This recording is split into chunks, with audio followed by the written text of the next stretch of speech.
আসসালামু আলাইকুম। অভিযান নিউজ টিভিতে সবাইকে শুভেচ্ছা জানাচ্ছি। সঙ্গে রয়েছি আমি মেহজাবিন খানম। শুরুতেই জানিয়ে দিচ্ছি সংবাদ শিরোনাম। নয়ারহাটে মাদক বিরোধী আলোচনা সভা অনুষ্ঠিত। বিস্তারিত জানাচ্ছিলেন মোহাম্মদ শফিকুল ইসলাম, স্টাফ রিপোর্টার, কুড়িগ্রাম থেকে। কুড়িগ্রামের নয়ারহাট ইউনিয়নের খেরোয়ারচর বাজারে মাদক বিরোধী এক আলোচনা সভা অনুষ্ঠিত হয়েছে। এতে প্রধান অতিথি হিসেবে উপস্থিত ছিলেন ডুসমারা থানার officer in charge OC Abu Saeed. সভায় বক্তারা বলেন, মাদক ব্যক্তি, পরিবার ও সমাজের জন্য বড় হুমকি। তাই মাদক নির্মূলে প্রশাসনের পাশাপাশি অভিভাবক, শিক্ষক, জনপ্রতিনিধি ও সচেতন নাগরিকদের সম্মিলিতভাবে কাজ করার আহ্বান জানানো হয়। একই সঙ্গে যুব সমাজকে খেলাধুলা, শিক্ষা ও সামাজিক কর্মকাণ্ডে সম্পৃক্ত করার উপর গুরুত্ব আরোপ করা হয়। আলোচনা সভায় এলাকার গণ্যমান্য ব্যক্তিবর্গ, জনপ্রতিনিধি, শিক্ষক, শিক্ষার্থী ও স্থানীয় বাসিন্দারা উপস্থিত ছিলেন। অনুষ্ঠানের শেষে সবাইকে মাদক মুক্ত সমাজ গঠনে একযোগে কাজ করার অঙ্গীকার ব্যক্ত করেন। এই চায়ের হোটেলে এদিক সেদিক আমরা দাঁড়িয়ে আছি। এখানে ইতিমধ্যে আমাদের ডুসমারা থানা অফিসার ইনচার্জ স্যার আমাদের মধ্যে উপস্থিত এবং থানা স্টাফ আমাদের মধ্যে উপস্থিত। আমাদের যে ব্যবহারটা একটু ভালো হওয়া দরকার।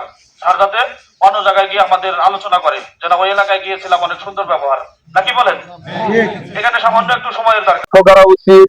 আমার ছোট ভাই যেন মাদক না খায় এবং আমার বড় ভাই যেন মাদক না খায় এবং আমার এলাকার কেউ যেন এই পথের পথিক না হয়, সকলেরই লক্ষ্য করা উচিত।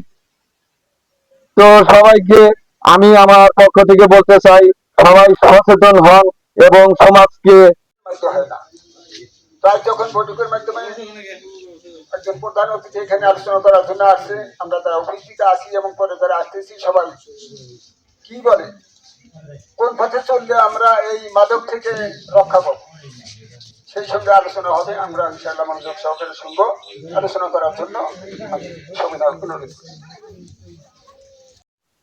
এখানে উপস্থিত আছেন ডুসমারা থানার অফিসার ইনচার্জ, সেই সাথে তার সঙ্গী এবং আমাদেরই খেরোয়ারচর গ্রামের গণ্যমান্য ব্যক্তি। সবাইকে আমার সালাম, আসসালামু আলাইকুম।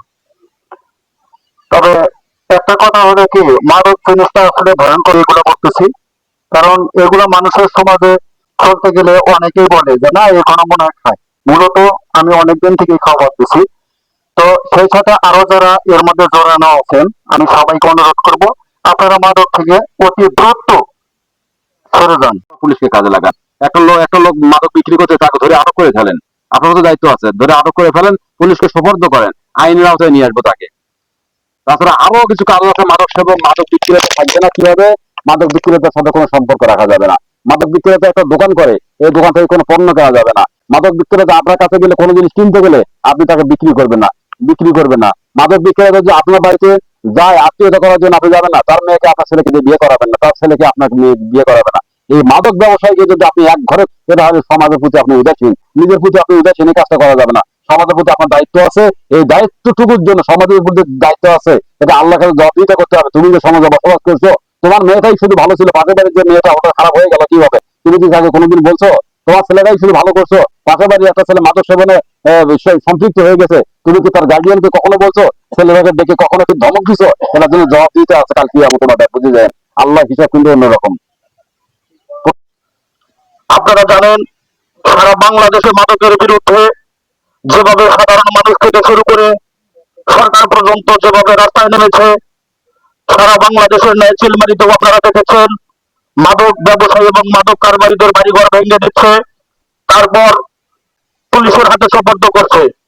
সেই তুলনায় আমরা নয়ারহাটবাসী, আমরা ব্রহ্মপুত্র নদী বেষ্টিত এলাকা, আর শুধু আপনাদের ক্ষেত্রেই থাকে না, যিনি মাদক খান আপনার পরিবার থেকে শুরু করে আপনার গ্রামবাসী, তারপর এই ঝামেলাটা সারা দেশ বেড়ে যায়। সম্মানিত উপস্থিতি, প্রশাসন একার পক্ষে সম্ভব না যদি আপনারা ভালো হয়ে না যান। তাই আমি বলবো প্রশাসনকে আপনারা নিজ নিজ জায়গা থেকে সহযোগিতা করুন।